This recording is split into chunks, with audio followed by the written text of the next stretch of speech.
It's Rut and River. Yes. Correct. R-U-T. I rest my beard hair on it. And then you know you're there. Like a nice, gentle little pillow for my beard. Right. And then I'm all up in it. Oh. I'm like Kobe beef for sharks. Can I ask you, what made you guys call me up about, well, this? That's what tickles our fancy. Exactly. Okay. Thought the Rocky Mountains would be rockier. John Denver is not accurate. Man. A guy like you, who has absolutely no clue, and I can hear it in your voice, that, I mean, you're a blank canvas. I mean, I can just start with you like from scratch. You're going to tell me, a grown man, you're telling me what lure to use and how to fish? You guys didn't snap your whopper plopper off either, though. Sorry, I blew up over that. All right, guys. Guess what? We're back. This week's episode of the Sonic Campfire with the Rut and River Pursuits podcast. This is Reality Outdoor Radio, where our mission is to get you outdoors by connecting you with the people, products, and skills you can trust. Woo. I'm Steve. I'm Will. It's Bucky. Hey, I'm Ryan. I'm Catfish. I'm Kyle. This is it, boys. We're wrapping it up. Everybody's here. I can see a little tear in the corner of Stevie's eye right now. We're wrapping it up. This is... Except for Deke. I'm sorry. Yeah. That was... Yeah. Everyone's... I wasn't going to point it out. He's so happy. So this episode... This final episode is brought to you by Tony Maja Products. Those guys have been redefining the art of trolling bunker spoons since 1968. Oh, how you doing? Hey, check them out at TonyMajaProducts.com. You can find all the rods, line, and terminal tackle you'll need to start trolling today. Get your shot at joining the 50-pound club. What? Yeah. What? How you doing? Fishing the famous Maja bunker spoons or Magic Mojos. Maja. Follow those guys over on Facebook or Instagram by searching Tony Maja Products. You get a T-shirt for that or something? Where the 50 bunker pound at? club. I don't know. No, you just get a picture of yourself holding the world's biggest bass. Nice. Yeah. Nice. Did you say terminal tackle on that one, too? He did. Terminal tackle. Oh, I missed it. Did you? I usually like to throw in the terminal tackle. Oh, you do? Yeah. Yeah, so this is it. We got our last guest. What do you got for us then? Our last speaking guest of for tackle. tonight. And there's probably not a better place. I can't think of a better place in the world to talk about striper fishing than the Long Island area in New York. Yeah, so our guest tonight, we've had folks on that are all up and down the coast. all up and down the coast. And Josh from J&H Tackle is with us. And this guy lives and breathes fishing gear. Josh, how are you? I'm good. Thanks for having me on, guys. Appreciate it. It's our pleasure. our pleasure. It's our pleasure. You sound great there, man. Josh, could you take a minute? And I know anybody that has ever heard of J&H has to be blown away, just by your selection, your just everything you guys do, and your knowledge of equipment. Just, I'm speechless. It blows me away. Does it surpass yours? It's yeah. To say the least. up Yeah, level. he knows a little more than Power Bait and Acme Castmaster. He's like, he's the Encyclopedia Brown. Absolutely. Josh, can you give us a little bit of history of J&H Tackle? Sure. My father, from very young, fell in love with fishing. And it's probably 65 years ago, he decided that he wanted to get into the wholesale business. He loved fishing, and he started a wholesale company and did manufacturing and did all these kind of things. And just sort of things built up until the early 90s, where he sort of transitioned from wholesale to retail. So the things that interest me are sort of more the business side of the fishing game and or the fishing industry. And unfortunately, or fortunately, however you want to look at it, most of the tackle shop owners are fishing enthusiasts. They live and breathe fishing, which is wonderful. It's great, but sometimes they lack sort of the business side of things. So because he was dealing with so many people who weren't business savvy, a lot of their businesses went out of business, so therefore he couldn't thrive in the wholesale, because you have to have businesses to sell to in order to do well. So we transitioned to retail, and probably about 12, maybe 13 years ago, he asked me to come on and sort of do the online stuff. I was working in television and that kind of thing. And I struggled for a couple of years. It was just a totally different industry. And then all of a sudden I sort of figured it out, started doing YouTube videos, maybe 7 or 8 years ago, product review videos. And like 18 months later, I just sort of built this interesting audience of people who watched all these videos. And as sort of Netflix came along and people started binging everything, as you guys know now, everybody sort of binges YouTube videos like crazy. Oh, yeah.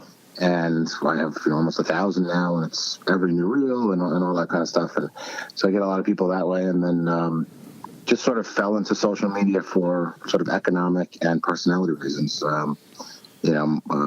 I started off with Facebook and everything was going well, and then my buddy was like, you should try Instagram. And I was like, yeah, but isn't that for like really like young kids? And he's like, yeah, but in 5 years those 12-year-olds are going to be 17 and they're going to be buying stuff and all that stuff. So jumped on Instagram and just sort of took advantage of the platform as best I could and started once they let me do live videos, I would just go on live a couple times a week.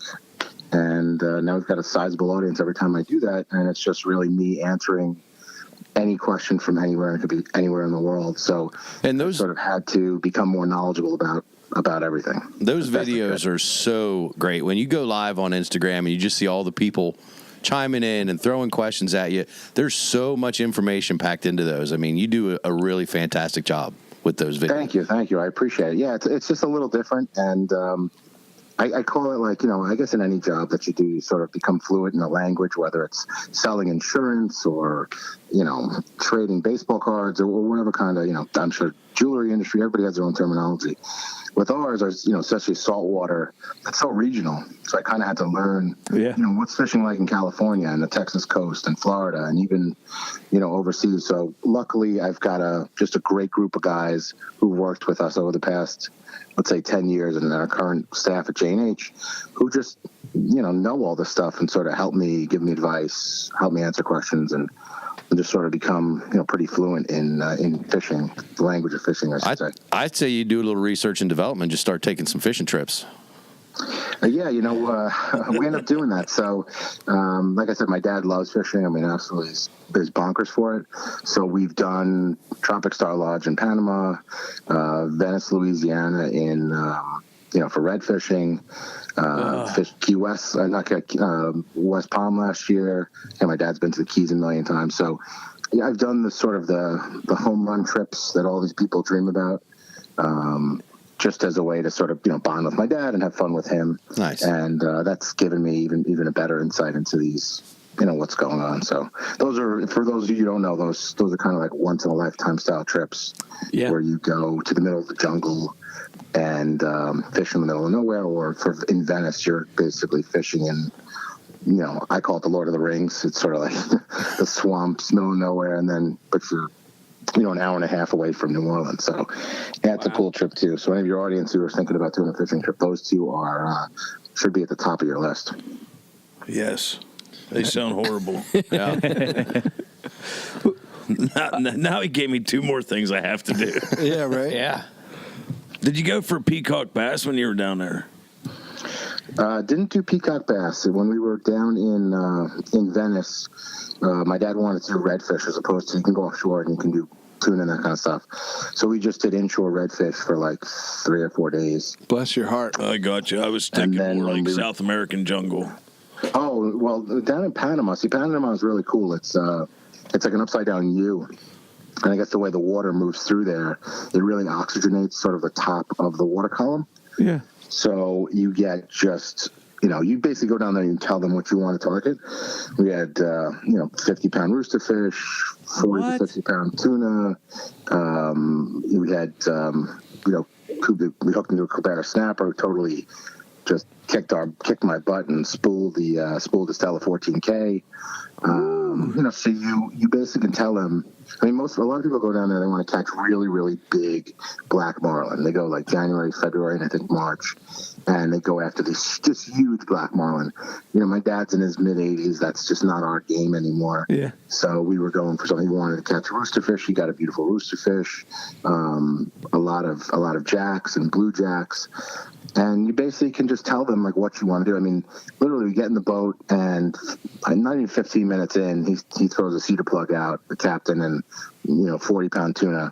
He does it again, 50-pound tuna, and then he just drives off to another location. And they're like, "Well, I'm kind of happy catching 50-pound tuna. This is fine. This is totally cool."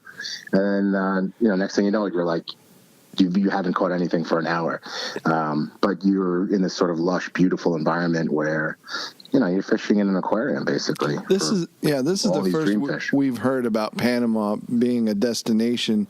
I think that I'm going to kill my guidance counselor. I mean, Didn't tell you any of this. Didn't tell me any of it. It's a really cool trip because, the flight's down. You fly to Panama City, which is sort of in the middle of that U.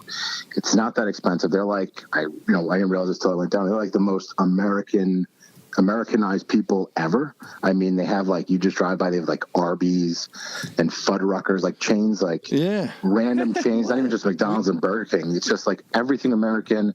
They love the NBA. So we were down there, I think during the playoffs, and they were just going crazy for the Warriors. And they use the dollar, so you don't have to worry about currency exchanges or anything like that. We're going to Panama. And then you hop on a private plane, this little puddle jumper, 45 minutes. You're literally in the middle of nowhere. You take you land in between two mountains on this runway. You get on a car or a truck, which then takes you to a little boat, and they sort of boat you into Tropic Star. It's like, the entrance to Jurassic Park. I was just going to say, when did the dinosaurs come out? That's what it sounds like. And everything's self-sustainable. Everything's, they have all the stuff there. It's people who run it are awesome. Everybody who works there is super nice. The captains and the mates are wizards. It's insane. You watch these guys work, putting out lines when you're trolling. I mean, in and out, switching, the way they rig baits and stuff. It's crazy just to watch. I mean, you could just be entertained watching that stuff. Do you take your own equipment with you when you go on these trips? I do, because I want to test stuff. Okay. You don't have to if you just want to. They have in Tropic Star, they have Tiagras and everything you could want. Yeah. I wanted to bring. I brought a Stella 14,000, a Twin Power 14,000, and I brought 2 Phoenix rods. And then some poppers. There's already bull pop, which just got that's totally big crushed. reels. It's all messed up. Yeah, nice. Oh yeah. You're fighting some big fish. This isn't and then in when I went down to Venice, I brought a Stratic 4000 FK with one of our dark matter travel rods, which is a 7-foot medium. You're basically casting up to 1 ounce, but it weighs 5 ounces, and it's just a blast. And you're just you're just doing target practice. You're trying to hit the edge of that brush, popping corks for shrimp. I need a dark matter. I want to. It turned out really well. Yeah, I'd like to have a dark matter. That'd be nice. They are nice. Yeah. Josh, I was looking through your Instagram feed, and I came across one of the most interesting name lures I think I've ever seen, and that Besides some of the ones you've named? The ones that I come out of my mouth. But this Tater Hog Hoochie Mama wake bait. Oh, yeah. Hoochie Mama, yeah. That's a good one. Tater Hog Hoochie Mama. I wish I'd have thought of that. That's a great name. What would I use that for? I mean, that's just a freshwater bass lure. Yes. That's a homemade, made in America by this guy down. His name's Matt. I believe he's out of Texas. And he's just, I've dealt with a lot of wooden plug builders over the years in the Northeast for surf casting and that kind of thing. Yeah. And what I've learned over the years is that these guys are just artists, and sort of their medium, instead of painting or sculpting, is making these things for fishing. And some guys do crazy, insane stuff. Mm-hmm. And he's one of those dudes. And the quality of his stuff, I've had people fish his stuff, and it's just they show me pictures of just how much better they do than when they're using production type stuff. And it's interesting. Hand paints everything. Everything's made out of resin. Everything's tested in a tank. And, dude's like a wizard at that stuff. And he's just an artist. And that's cool. Same could be said for all these plug makers in the Northeast and the guys out on the West Coast, like NorCal Cat. I don't know if you follow that guy. That guy from a striper. If you like striped bass, you should definitely follow NorCal Cat on Instagram, doing big catch and release programs and all kinds of really, really cool stuff. And he builds his own plugs. Cool guy. You think you say the homemade or the hand painted plugs, that those actually catch more fish? Or is it more fish or bigger fish, or what's your opinion there? I just think that when it comes to like freshwater bass, for example, it's just a different look. Okay. And it's something that these guys in certain areas have been fishing with for a while and they've honed. Yeah. It's like a finished product by a dude who just does that one thing. Yeah. And by doing what he does, you can excel. I think that, I generally use John Skinner as the example of this. Yeah. He doesn't make his own products, but he's a guy who, if you don't know who John Skinner is, he's a world-class fluke fisherman up here in the Northeast. Also does striped bass from the beach, great surf caster and that kind of stuff. Yep. But what he's done for the fluke fishing of taking guys used to fish with this really big gear, heavy, thick rods, Daiwa Sea Line, the ugly stick rods paired with like Penn 320 GTIs. I don't know if you guys are familiar with that reel. I might be going back a little bit and dating myself. But it's this, big, sort of clunky, thrown bait to just jigging lightweight bucktails, shallow water, and just absolutely dominating. Same thing goes for the gear. I bought a Penn Regiment rod because I saw John Skinner jigging for it in shallow water. Really? Yeah. Yeah. And now he is, it's incredible how much Skinner stuff we sell, and how big that audience is, and how well they do. How many guys come back and say, watch this dude's video. I bought the things that he recommends, and look at this. And here's a picture of 7, 8, 9, 10 pound fluke. He makes it look easy, doesn't he? He makes it look easy. He figured it out, and it translates to the people, Yeah. So you can fish like him, whether you fish from the beach or from that boat in that shallow. And I think that's a lot of these guys, I know you said you had on Kid Cochise a little while ago. Yeah. Yep. He's the same thing. He's a dude who has figured out certain techniques that work really well for him. And he just explains how to do them, and then you can go out and do that, whether that's with the bunker spoons or, all of his striped bass stuff in the bay and the sound and stuff. He's, imagine going to a professional for whatever and learning something. That's the best way usually to learn it. Yeah. I think it's really great in today's day and age that guys like you and them all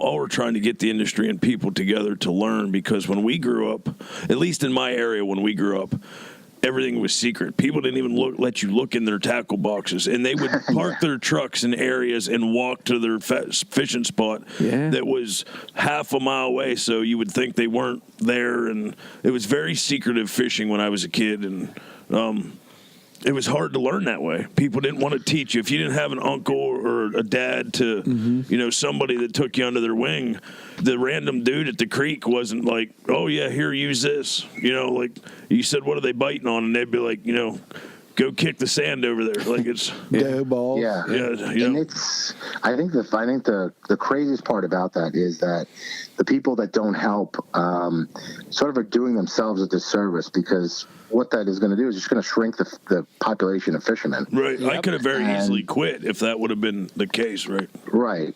The things that are hard that nobody really talks about, how to read water, how to read, the wind and its impact, the tides, and all these things put together in order for someone to be successful. If no one teaches that, it's very hard to learn that and then excel at that skill, So by not helping, you're just going to shrink the pool of fishermen. I know people will say, oh, well, that's great, there'll be more fish for me. But in a way, what's going to happen is you're just not going to get the investment in all the cool new gear and stuff you like to use, because there'll be less people doing the sport. And instead of people going into fishing, meaning people who would manufacture maybe these cool plug makers or whatever, they're going to do something else. Yeah. And it's going to be our loss, Yeah, that's true. There's so many little hints in the world, too, that people they take for granted that have fished as long as you, or, us that Like, I'm going to write a book that How to Survive a Day of Fishing with Stevie for Idiots. Right. For whatever those books are. Like, hide your Moses family jerky. Right. You know, make sure you leave room for 14 rods on the left side of the truck bed, because when you pick them up, they're going to be there. Like, there's there's so many things that come along with fishing that you just take for granted everyday life that, when you're a novice to it, you know, or you're new to it, and you fish with somebody that has been doing it a long time, it can be intimidating. So there's no reason to be like, not helpful to the kids, because it's already intimidating to go with somebody that's been doing it.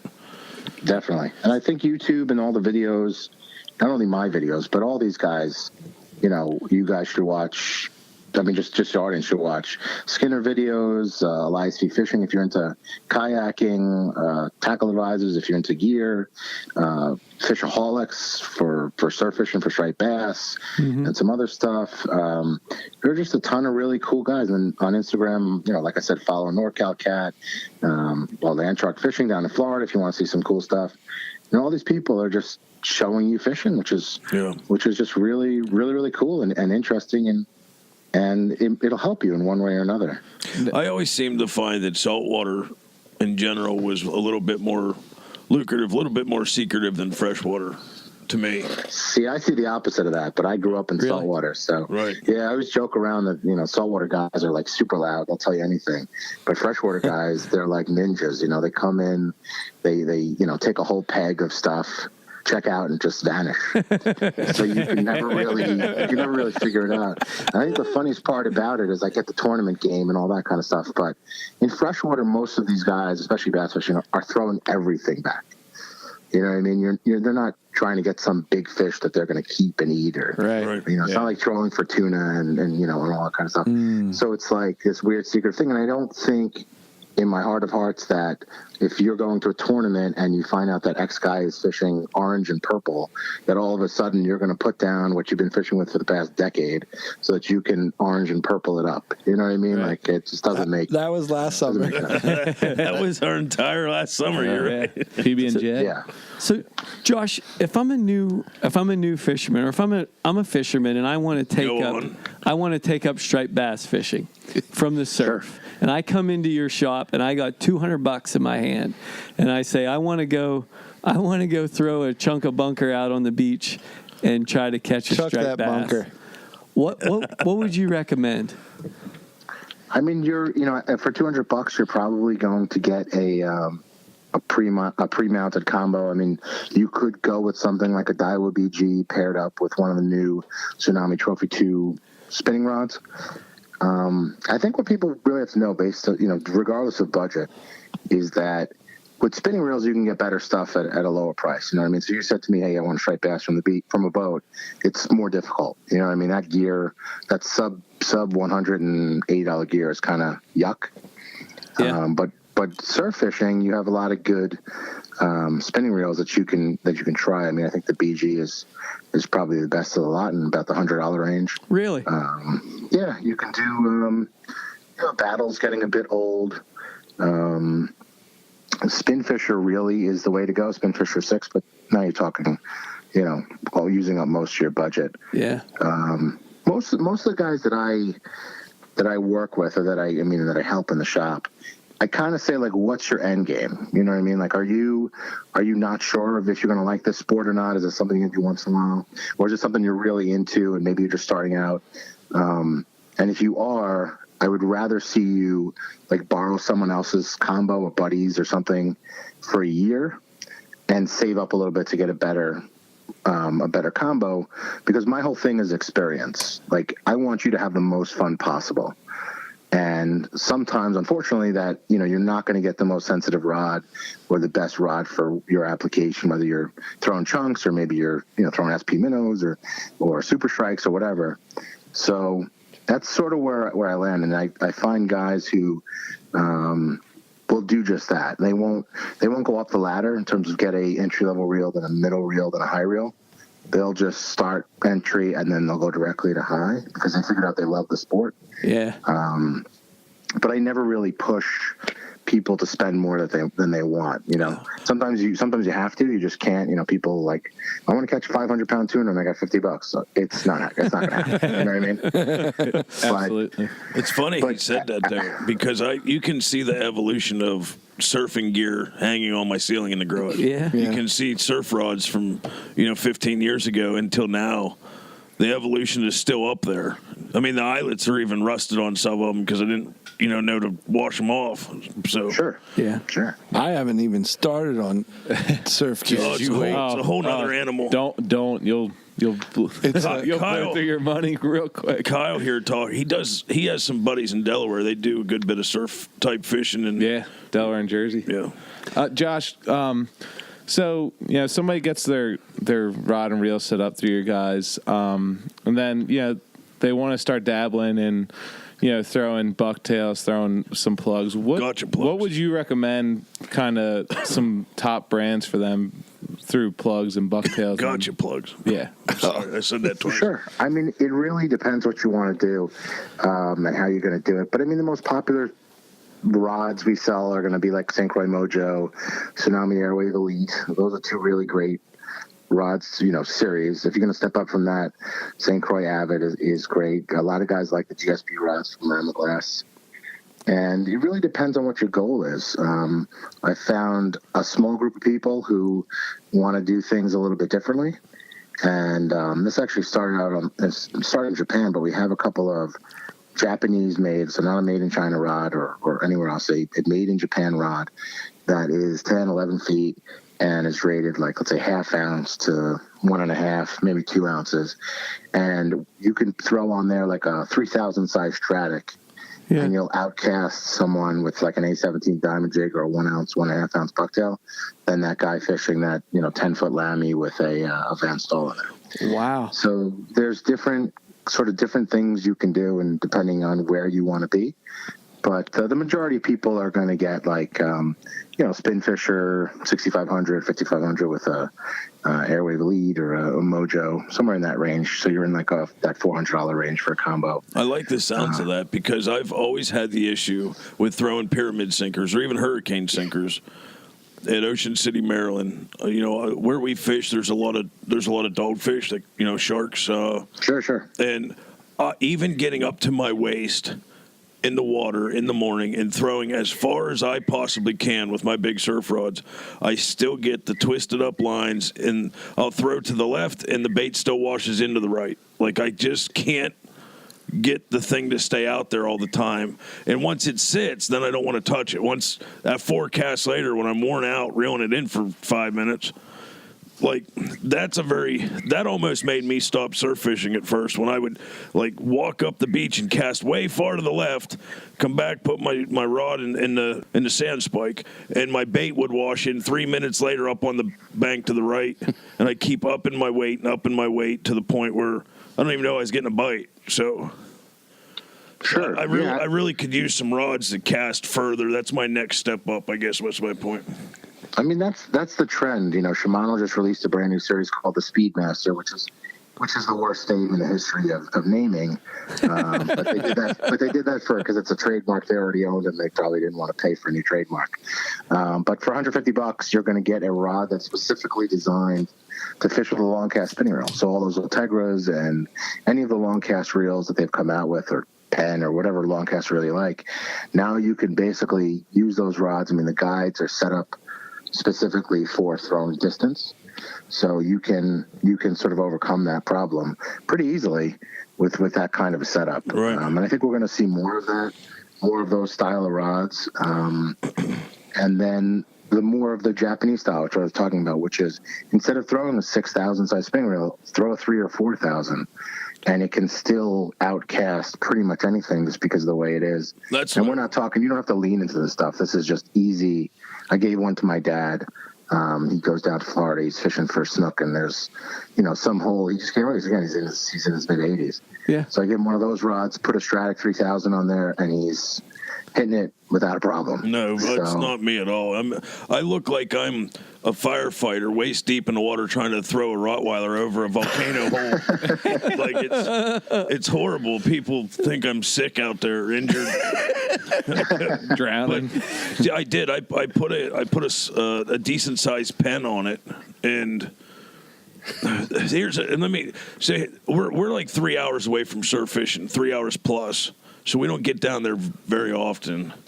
But I've been seeing weights the last 3 years out with like 4 wires on them. Do you know what I'm talking about?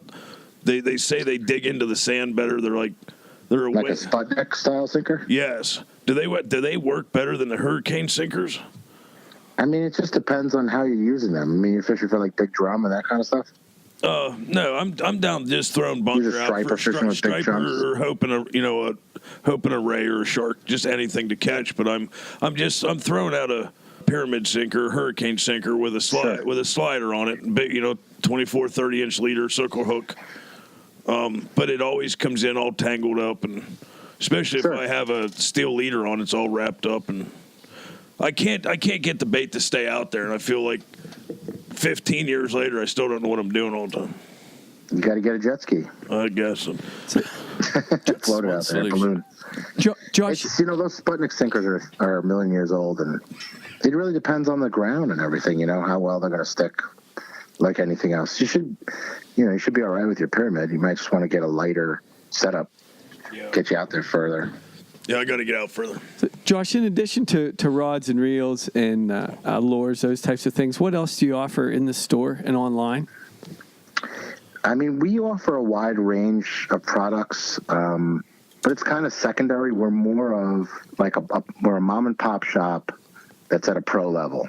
So we're super concerned with customer service. Yeah. There's a reason that I'm doing Instagram videos and answering questions at midnight, 1 a.m, and just trying to keep on top and helping my customers. They get surprised sometimes. I answer the phone. I answer the phone all the time, but they're surprised that I'm answering the phone. Yeah. And I think that's kind of more what sets us apart. I think from a product standpoint, we have, people say we have pretty much everything you could want. I mean, all the majors. I try to get cool stuff like that Hoochie Mama we were talking about. Yeah. Get cool stuff from some of the local guys. A lot of the local guys with plugs, they can just go on Facebook or Instagram and sell out. They can only make 20 plugs, for example, and they can sell that all themselves on Facebook. And I say, that's cool, but why don't you give me 10 plugs a month or 10 plugs every other month and let me sort of help you with your promotion. Nice. I'm not going to get rich off of you giving me, 10 plugs to sell, but it would help you immeasurably just reaching my audience because I want to support those guys. I like what they do and I appreciate the artisticness of what they do. I certainly can't do that. I don't have that talent in me. So that's kind of what you get from J&H, best customer service. We have most every product. If you don't have it, I'll get it for you and you have access to me. So if you ever have a problem with anything, I will go right to these manufacturers and take care of it for you. That's sort of the benefit of buying from J&H over someone else. J&H is like a museum, though. Like looking at your shop, it's every little corner, every kiosk or what. Like you have the ducks, the topwater ducks for freshwater. Then you have all your saltwater plugs, your bunker spoons. To me, when you talk about education, that's a museum, a living museum of fishing that you can actually buy the displays. History. Yeah. Huh. Yeah, I mean, we do as much as we can just to do cool stuff, different stuff. Those big swim baits we do for freshwater, all the depths and imakatsu and all the stuff from Japan. And the benefit of coming into J&H is I always say that coming into the shop is the best experience you have. Yeah. One of the guys. You can ask us all the questions you have and we'll help you and show you right there what the deal is. One of the guys is a shameless plug. He doesn't know who I am, but I follow him. But since you're into the art of it, and you brought up Japan a few times, there's a lure maker in Japan. I believe he's in Japan. But on Instagram, Gary Yamamoto. No. This guy's only got like 1,200 followers, but his artistic lures that he makes are fantastic. His paint jobs are fantastic. His it's actually Wakamount, which is Wakamont. If you check that dude out, he's a real inspirational lure maker. I think he's up and coming. Cool. I'll check it out. Yeah. I like all that stuff. It's interesting and it's different, and it's not the same, white bucktail or little neck popper. It's something a little bit different and something interesting. No, his stuff's way different because he's making stuff to catch topwater snakeheads in Japan, and sure, very cool. Yeah, it's awesome. I'll check him out. He don't know who I am, but I look at his stuff all the time. So I'm like a lure. You got to tell him who you are. I'm a lure stalker. So, Josh, we know you are a super busy dude. So we're going to wrap this show up now. You're going to hit him with the fast 5. We're going to hit you with what we call the fast 5, which are literally 5 questions that we ask you as quickly as we possibly can, and just blurt out the first thing that comes to mind. Sure. All right. So the first question number 1, what's one thing you can't live without in the outdoors? A good knife. Good knife. Nice. Excellent. Boom. What are you most proud of? The interactions that I've had with people over the years. Excellent. Cool. Probably getting on this podcast. That would be definitely, absolutely. Second, right? Yeah. I got to work my way up to host, There you go. But Yeah, we like the way you're thinking. One thing that you do daily to prepare for your outdoor lifestyle? Just learn, look at other things that are going on and learn from them, learn from other people, learn from other businesses, and, be active in that portion of it. Cool. Thank you. Very cool. What is on your bucket list? Australia is on my bucket list. That's what I want to do, Australia. Just go up and down the coast, and hopefully I can take my dad with me and, see the sights and fish and just have a good time. Sounds awesome. Yeah. What makes you happy, boss? My family, friends, Marvel movies. That You said I gotta see what happens with Thanos. Are you gonna you ever see my live videos? I'm always wearing some sort of Marvel or Star Wars type shirt. Yeah. I'm wearing my Thanos Infinity Gym shirt right now. I so can tell you all my little things that I think that's going to happen in Endgame, but we don't have time for it. I actually, all day I'm humming the Avengers theme. It's crazy. I think Loki's coming back. I'm addicted. Yeah, Loki will be back in Endgame. You watch. Oh, absolutely. 100%. I actually think that he's the Hulk, and that's why the Hulk can't turn into the Hulk. Oh, well, I think he's going to turn into World Breaker Hulk, which is going to be crazy. Yes. We'll see. Well, All right. Oh, come on now. I want to tell him my theory on the Soul Stone. Go ahead. Back to fishing. I probably heard it.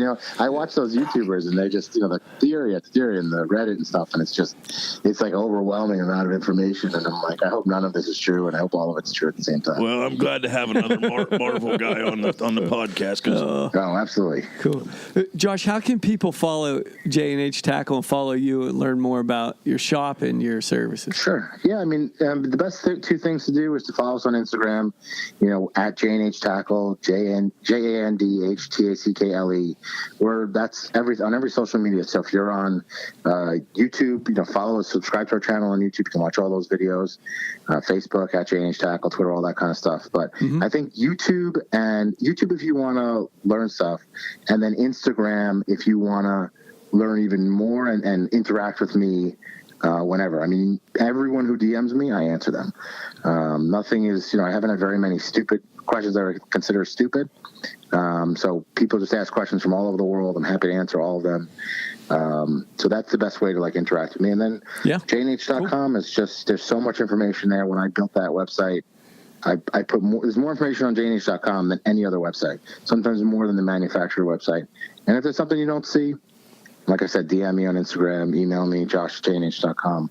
I'm always around, and I'm always willing to help. Awesome. That's great. Hey, thanks, Josh. Josh, you're truly a guy that loves fishing tackle way more than anyone I've ever met, or fishing gear, the industry. Loves it and knows it. He's the first gearhead, I think. Man, knows it is that's quite an understatement. Bucky's right, gearhead. I like it. He's a gearhead. He's Absolutely. the first fishing gearhead I think we've truly spoken with. Mm-hmm. Thank you, Cool. Josh. We really appreciate thank you guys. I appreciate you having me on. It was great meeting all of you. Yeah, our pleasure. And if you need me, you know where I am. Yeah, I'm going to be DMing you. I have a private little project I've been working on. We'll discuss Here we go. later. Oh boy. Sounds good. Oh man. Sounds awesome. Hey, Ryan. Yes, sir. When we're not throwing a chunk of bunker out on the cheapest rod I can find in my garage, where can they find us? Well, they can check us out at rutandriverpursuits.com. And, of course, we're always available on all the social media outlets. You got the Facebook, Instagram, Twitter. Just search Rut and River Pursuits. YouTubes. Oh, yeah. And, of course, the YouTube channel. Thank you, Bucky. Check out Rut and River Pursuits podcast. Guys? Oh, yeah, and the podcast itself. Don't forget about that. Where can Available they listen to that? On Apple Podcasts and Spotify. I like that Spotify. Love it. Kyle, when I'm bunker fishing and I'm just wearing myself out, hunking those spoons and that terminal tackle, Chucking those bunkers. hunking spoons and burning chucking some calories. Well, yeah. What can I eat to replace those calories? You got to have your protein, probably from Moses Family Jerky. You got to be kidding me. I'd go to mfjerky.com. mfjerky.com. Coupon code JerkyPursuits15 will get you 15% off the whole website. The whole thing. Guys, this is one of the saddest days of my life. It's all right, This Steve. is the last Sorry, Sonic buddy. Campfire for March Striper Madness. Till next March. Till next March. Till next March. All right, guys. See you.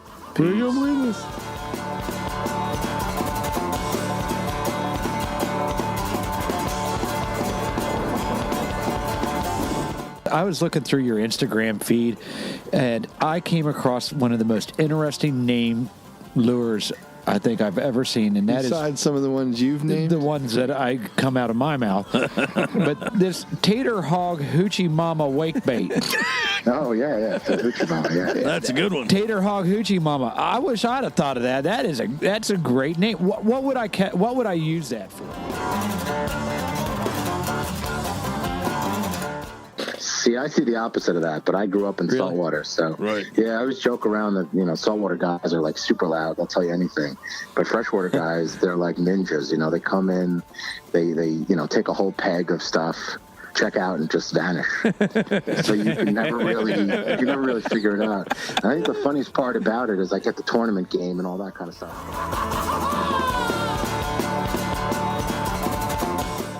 I look like I'm a firefighter waist deep in the water trying to throw a Rottweiler over a volcano hole.